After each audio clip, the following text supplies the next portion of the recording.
এই মহতি আয়োজনের সর্বারম্ভে শুভারম্ভে প্রারম্ভে অস্মদীয় শ্রী শ্রী পরমগুরু পাদপদ্ম নিত্যলীলা প্রবিষ্ট নিত্যানন্দ বংশের চতুর্দশ বংশ অবতংশ নিত্যানন্দ বংশের কুলতিলক আচার্য প্রভুপাদ শ্রী শ্রীল অষ্টাত্তর শত তিনকড়ি গোস্বামী মহারাজের রাতুল চরণ বন্দনা পূর্বক মোদীয় শ্রী গুরুদেব নিত্যলীলা প্রবিষ্ট গৌড়ীয় বৈষ্ণব গগনের উজ্জ্বল মুকুটমণি বৈষ্ণব সেবার মূর্তিমন্ত বিগ্রহ কুম্ভমেলার মহামণ্ডলেশ্বর বৈরাগ্যতার প্রতিমূর্তি ব্রজবিভূষণ রাধা মুরারি মোহন কুঞ্জের ভূতপূর্ব মহন্ত অনন্ত বিভূষিত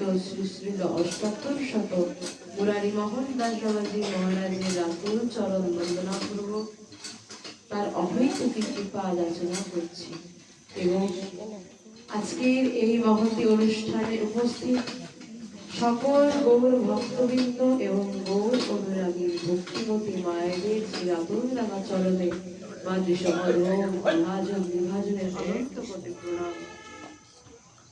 আমি অতি ক্ষুদ্রাতি ক্ষুদ্র নগণ্য কীট মাত্র ভগবানের কথা সুধারস আস্বাদন দেব, তাহার বিন্দুমাত্র সামর্থ্য আর যোগ্যতা কোনটাই আমার নয়। যদি শ্রী গুরুদেব কৃপাপূর্বক তার শ্রী রাতুল রাঙা চরণে এই অধমকে স্থান দেন এবং আপনারা যদি কৃপাবাড়ি দ্বারা সিঞ্চিত করেন তবে অবশ্যই হরিকথা আস্বাদন সম্ভব হয় এবং তদগ্রে পূর্ব দিবসে যে সকল মহাজন মহাত্মাগণ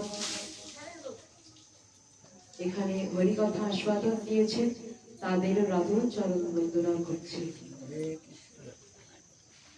ওম নমো ভগবতে বাসুদেবায়।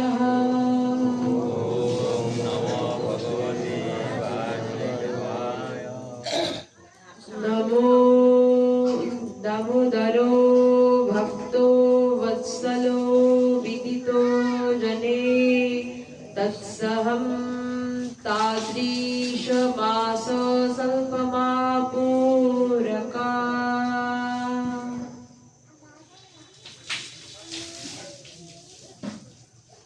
ভারতীয় সনাতনীয় প্রজ্ঞা বহু মুনীন্দ্র যোগীন্দ্রগণ বহু বছর কঠোর তপস্যা সাধনা করে বিশ্বজীবের জন্য কল্যাণের নিমিত্তে একটি সিদ্ধান্ত প্রণয়ন করলেন। পদ্মপুরাণ বললেন যে যথা দামোদর ভক্ত বৎসল বিদিত জনে। কেউ কথা বলবেন না। এই যে দামোদর ব্রত বা কার্তিক ব্রত, ইহার অপর একটি নাম হলো নিয়ম সেবা ব্রত এবং অহোভাগ্য আমাদের আমরা সেই নিয়ম সেবা মাসেই এখানে সমবেত হয়েছি। বললেন আমাদের বৈষ্ণবীয় সমাজে 12টি মাস আছে, তাই তো? তো এই 12টি মাসের মধ্যে আমরা 2-3টি মাস আছে যেগুলো আমরা পুরো মাসব্যাপী ব্রত আচরণ করে থাকি। যেমন কেশব ব্রত, অর্থাৎ বৈশাখ মাসে আমরা যেটি করি, যে ব্রতটি আমরা আচরণ করি। আবার এরূপ বহুবিধ ব্রত আছে, কিন্তু এই দামোদর ব্রত ব্যতীত কোন ব্রতকে কি নিয়ম সেবা ব্রত বলা হয়েছে? শুধুমাত্র এই দামোদর মাসের যে ব্রতটি আমরা আচরণ করি সেই ব্রতের নামকরণ করা হয়েছে কি নিয়ম সেবা ব্রত। কেন? আমাদের মনে প্রশ্ন আসতে পারে, তো নিয়ম সেবা শব্দের অর্থ কি?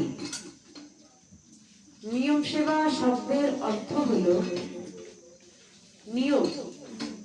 নিয়ম অর্থ কোনো কিছু সংকল্প অনুযায়ী চলা, একটি নীতি বা একটি নিয়ম বা একটি সংবিধানের মধ্য দিয়ে চলা, এটি হচ্ছে নিয়ম।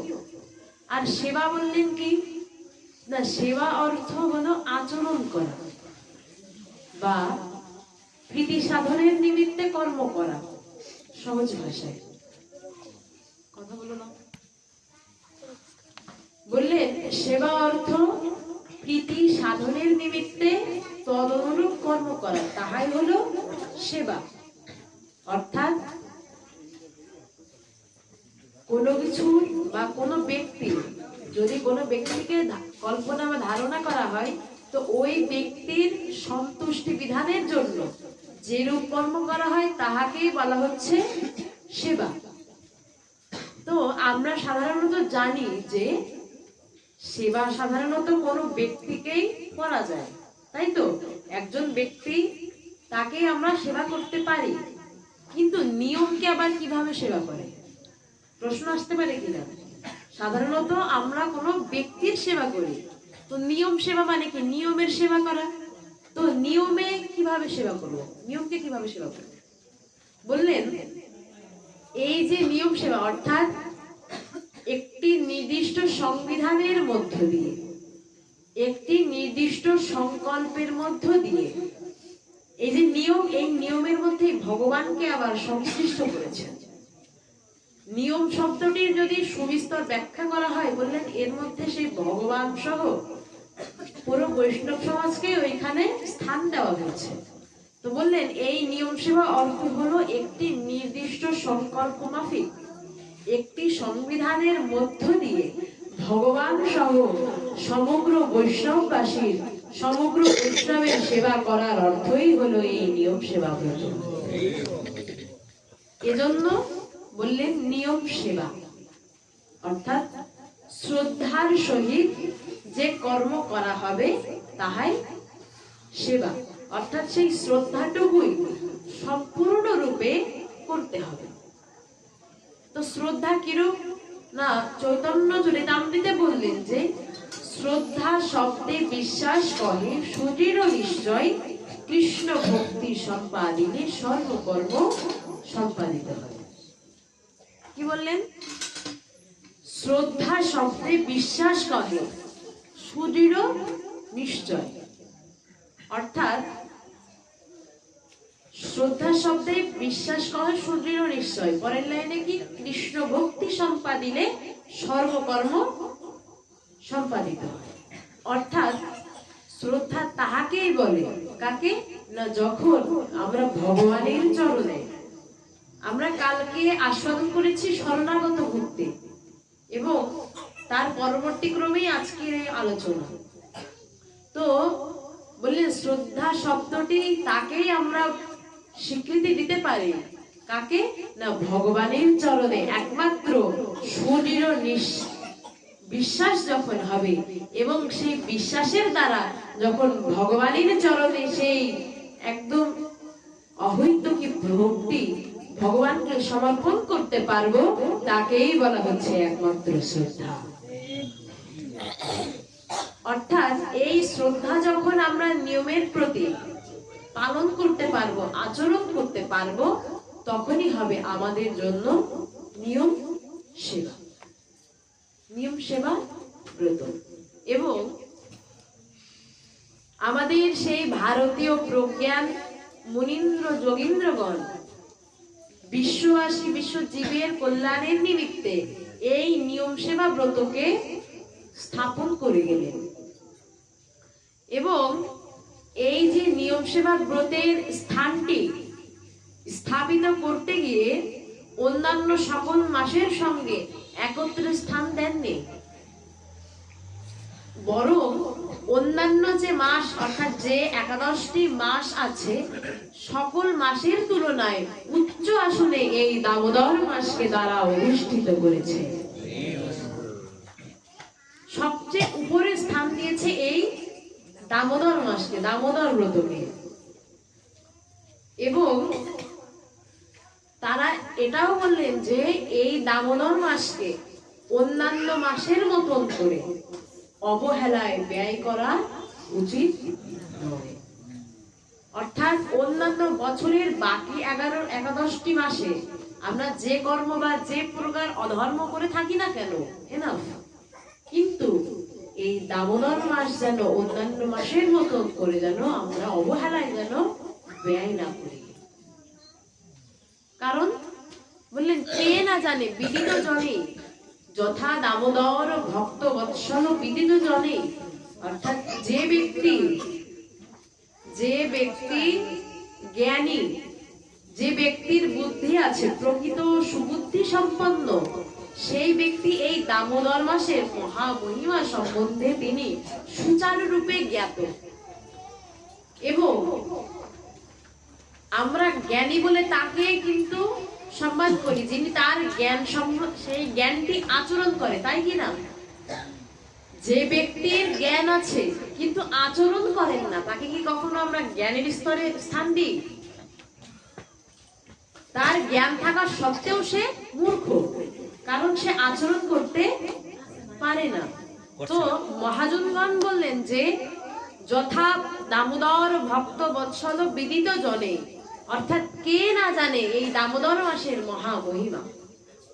এবং যারা প্রকৃত জ্ঞানী তারা অবশ্যই এই দামোদর মাসকে যথাবিহিত সম্মান প্রদর্শন করে থাকবেন বিদিত জনে। তো এই দামোদর মাসের মহামহিমা কেন বলছেন? অনন্ত নির্গুণ সেই অখণ্ড পরতত্ত্ব সীমা যিনি নিরাকার ছিলেন, সেই পরম ব্রহ্ম স্বয়ং আকার নিতে বাধ্য হলেন। অর্থাৎ আমাদের পরম ব্রহ্ম, অর্থাৎ ব্রহ্মের অর্থে কি? যিনি হচ্ছেন নিরাকার, তিনি ব্রহ্ম, তাই তো? তো আমাদের যে পরম ব্রহ্ম, যে অদ্বয় তত্ত্ব, অখণ্ড সেই পরতত্ত্ব সীমা, যার কোনো আকার নেই, ভগবানের অপর নাম হচ্ছে অনন্ত, তাই কি না? অর্থাৎ ভগবানের আদি অন্ত, শুরু শেষ নেই, ভিতর বাহির নেই। তো সেই অনন্ত পরতত্ত্ব সীমা, সেই ভগবান আকার নিতে বাধ্য হলেন এই দামোদর মাসে। তো বললেন শুধুমাত্র ভগবান যে আকার নিয়েছেন তা কিন্তু নয়, ভগবান শুধুমাত্র আকারই নেননি, তিনি পরিচ্ছন্ন মধ্যম আকার শিশুরূপ ধারণ করে আসলেন। আচ্ছা, ভগবান হচ্ছে অনন্ত কোটি বিশ্ব ব্রহ্মাণ্ডের অধিনায়ক, তাই তো? অর্থাৎ ভগবানের এক একটি রোমকূপ থেকে এক একটি ব্রহ্মাণ্ডের সৃষ্টি হয়েছিল। যারা সৃষ্টি তত্ত্ব আমরা আস্বাদন করেছি আমরা জানি যে ভগবানের এক একটি রোমকূপ থেকে এক একটি ব্রহ্মাণ্ড সৃষ্টি হয়েছিল। তাহলে ভগবান আমাদের শরীরে কয়টি রোমকূপ আছে আমরা কি গণনা করতে পেরেছি আজ পর্যন্ত? তো ভগবানের সেই নিত্য দেহেও অনন্ত কোটি রোমকূপ আছে এবং প্রত্যেকটি রোমকূপ থেকে এক একটি করে ব্রহ্মাণ্ড সৃষ্টি হয়েছে। তো যিনি অনন্ত কোটি বিশ্ব ব্রহ্মাণ্ডের অধিনায়ক, তিনি তো ইচ্ছা করলে একটি বিরাট সুবিশাল স্থূল আকার দেহ ধারণ করতে পারতো কিনা? তিনি স্বয়ংভূ, অর্থাৎ নিজেই নিজেকে সৃষ্টি করেন। তদাত্মানাং সৃজাম্যহম। তিনি ইচ্ছা করলে বিরাট বিশাল আকার দেহ ধারণ করতে পারতেন বটে, কিন্তু তিনি তা করলেন না। তিনি পরিচ্ছন্ন মধ্যম আকার শিশুরূপ ধারণ করে এই বিশ্ববাসীর মাঝখানে আসলেন। তো তিনি কেন আসলেন? তিনি মধ্যম আকার শিশু হয়ে কেন আসলেন? তার কিসের এমন কমতি ছিল? তার কি ঐশ্বর্য বা মাধুর্য কোনো কিছুর কমতি আছে? তো বললেন তিনি শুধুমাত্র আসেনি, তাকে আসতে বাধ্য করা হয়েছে। বাবা, ভগবানকে বাধ্য করা হয়েছে, কথাটি ছিল এরকম। তো আমরা ঠিক তাকেই বাধ্য করতে পারি যার দুর্বলতা আছে, তাই কি না? যদি আমার মধ্যে কোনো কিছুর কমতি থাকে, বা অপূর্ণতা থাকে তাহলেই কেউ আমাকে বাধ্য করতে পারবে, তাই তো? তো আমরা জানি ভগবান হচ্ছে পূর্ণ ব্রহ্ম, তাই তো? ভগবানের মধ্যে কি অপূর্ণতা কোনো কিছু আছে বা কোনো কিছু অবশিষ্ট আছে যে ভগবানের মধ্যে এই জিনিসটি নেই? বেদে ভগবানকে বললেন ওম পূর্ণমাদাম পূর্ণমিদম পূর্ণাৎ পূর্ণমুদচ্যতে, অর্থাৎ তিনি সর্বত্রই পূর্ণ, তার মধ্যে অপূর্ণতার কোনো মিশ্রণ নেই। তো সেই পরম পূর্ণ পরম ব্রহ্ম তাকে বাধ্য করা হলো, অবাক করা কথা না? তো বললেন যে মাতা যশোমতী তাকে বাধ্য করলেন কিভাবে? তো যিনি বিভু, সরাট, বিরাট এবং যিনি সর্বশক্তিমান, তিনি কারো কি কখনো অধীন হতে পারেন? আমরা জানি ঈশ্বর সর্বশক্তিমান, তাই তো? তিনি কি কখনো কারো অধীন হতে পারে? তো এখন যেহেতু তিনি এসেছেন, তাহলে এই কথা দুটি পরস্পর সংঘর্ষমুখী, যে ঈশ্বর সর্বশক্তিমান আর ঈশ্বর অধীন, তাই তো? একটি হলে আরেকটি হবে না, সম্ভাবনা নেই। তো বললেন যে ভগবান বলছেন যে আমি বিরাট, আমি স্বাধীন বটে, কিন্তু আমি এক জায়গায় পরাধীন। কোথায়? অহং ভক্ত পরাধীনা, আমি একমাত্র শ্রী ভক্তির কাছে, ভক্তের কাছে পরাধীন। ভক্তের কাছে আমার স্বতন্ত্রতা নেই। পাঠের মধ্যে বলবো একবার বললেন ভক্তের কাছে আমার আলাদা কোনো স্বাতন্ত্রতা বা নিজস্বতা বোধ নেই, আমি ভক্তের কাছে অধীন হয়ে যাই। অহং ভক্ত পরাধীনা নৌমে ভক্ত প্রণশ্যতি। এজন্য সেই নিরাকার নির্গুণ ভগবান, সেই নিরাকার নির্গুণ ব্রহ্ম মা যশোমতী এবং নন্দ বাবার সেই বিশুদ্ধ নিষ্কিঞ্চন বাৎসল্য প্রেম ভক্তির কাছে পরাধীন হয়ে গেলেন এবং তিনি আসতে বাধ্য হলেন। আচ্ছা, আমরা সকলেই জানি যে জলের স্বভাব কি? পতন হওয়া না? জল হচ্ছে সবসময় তরল ভাবে থাকতেই স্বাচ্ছন্দ্য বোধ করে। জল তরলাকার ভাবে গড়িয়ে গড়িয়ে প্রবাহিত হয়, এটি হচ্ছে জলের সাধারণ ধর্ম, তাই তো? তো এখন জল যদি প্রতিজ্ঞা করে যে আমি আকার নেব না, অর্থাৎ জলের তো কোনো আকার নেই, যারা পদার্থ বিজ্ঞান পড়েছেন তারা জলের সেই বৈশিষ্ট্যের মধ্যে পড়েছেন যে জলের নির্দিষ্ট কোনো আকার বা আয়তন নেই। তো জল যদি এরূপ ভাবে প্রতিজ্ঞা করে যে আমার যেহেতু আকার নেই, আমি আর আকার গ্রহণ করব না, তাহলে জলের এই প্রতিজ্ঞাটি কতক্ষণ স্থায়ী হবে? স্থায়ী হবে তো সেই শৈত্য প্রবাহের, সেই কঠিন মাঘ মাসের সেই শীতে শৈত্য প্রবাহে সেই জল যখন জমে বরফ হয়ে গেল, তো জলের সেই প্রতিজ্ঞাটি থাকলো তো? যখন সেই শৈত্য প্রবাহে জল বরফে পরিণত হলো, তখন জল যে প্রতিজ্ঞাটি করেছিল যে আকার দেব না, প্রতিজ্ঞাটি থাকলো তো?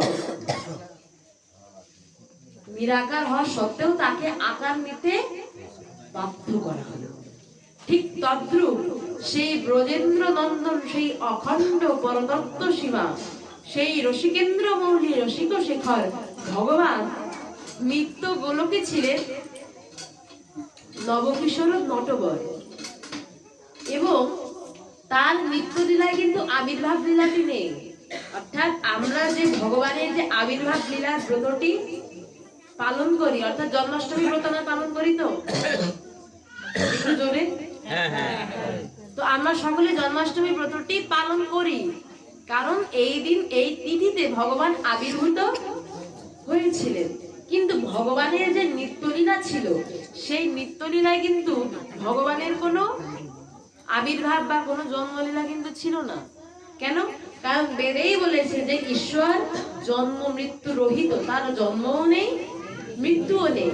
এমনকি গীতাতেও ভগবান বলেছেন যে তদাত্মানাং সৃজাম্যহম, আমি স্বয়ম্ভু, আমি নিজেই নিজেকে সৃষ্টি করি। আমার সৃষ্টির জন্য আর কারোর প্রয়োজন পড়ে না। এজন্য ভগবানের সেই নিত্য লীলায় তার আবির্ভাব লীলাটি নেই।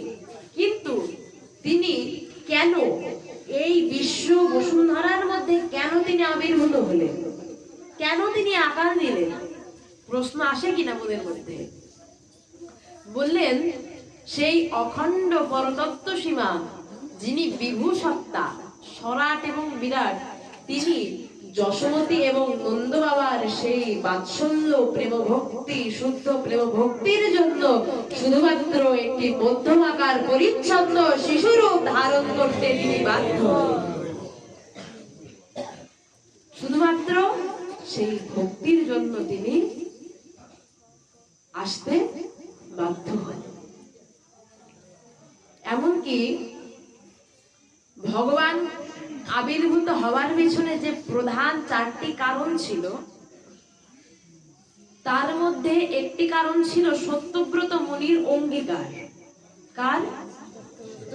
সত্যব্রত মুনির অঙ্গীকার। কি অঙ্গীকার ছিল না, সত্যব্রত মুনি যখন ভগবানের নিত্য লীলাগুলো আস্বাদন করছেন, লীলা স্মরণ করছিলেন, আমরা সকলেই জানি যে মহাজনগণ বা প্রত্যেকটি গৌড়ীয় বৈষ্ণবের উচিত লীলাগুলো সব স্মরণ করা, প্রত্যেকেরই উচিত। কেন? কারণ সকল সাধনার, সকল ভজনের একমাত্র সেই চূড়ান্ত প্রাপ্তি কিন্তু লীলা স্মরণ। এজন্য প্রত্যেকের উচিত দৈনিক ভগবানের এই লীলাগুলো স্মরণ করা। তো সেই সত্যব্রত মুনি যখন ভগবানের নিত্য লীলাগুলো স্মরণ করছিল, তার মধ্যে একটি লীলা ছিল যে দামবন্ধন লীলা, অর্থাৎ যেই লীলাটি এই মাসে হয়েছিল। ভগবানকে মাতা যশোমতী উলুখালে নিজের পট্টডরিকা দ্বারা বন্ধন করেছিল।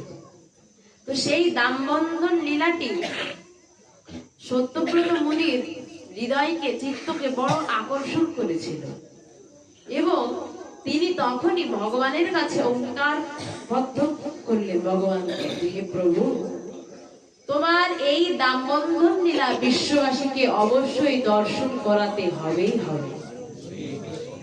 এবং এই যে ভগবান অহং ভক্ত পরাধীন, ভক্ত যা বলবে ভগবান তাই করবে। শাস্ত্রে বললেন যে জ্বলন্ত অনলে কৃষ্ণ ভক্ত লাগে খাই, ভক্তের কিঙ্কর হয় আপনি ইচ্ছা। কি বললেন? জ্বলন্ত অনলে কৃষ্ণ ভক্ত লাগে খায়। ভগবানের তো ঐশ্বর্য মাধুর্যের তো কোনো অভাব নেই, আছে কি? কিন্তু ভগবান যদি ইচ্ছা করে, যেমন আমি এখন সুস্বাদ্য সুপেয় আস্বাদ্য খাদ্য বা কোনো কিছু গ্রহণ করবো, তা পারবে না। কিন্তু ভগবান আগুন, অনল মানে কি? আগুন। বললেন জ্বলন্ত অনলে কৃষ্ণ ভক্ত লাগে খায়, অর্থাৎ ভগবান তার ভক্তের জন্য জ্বলন্ত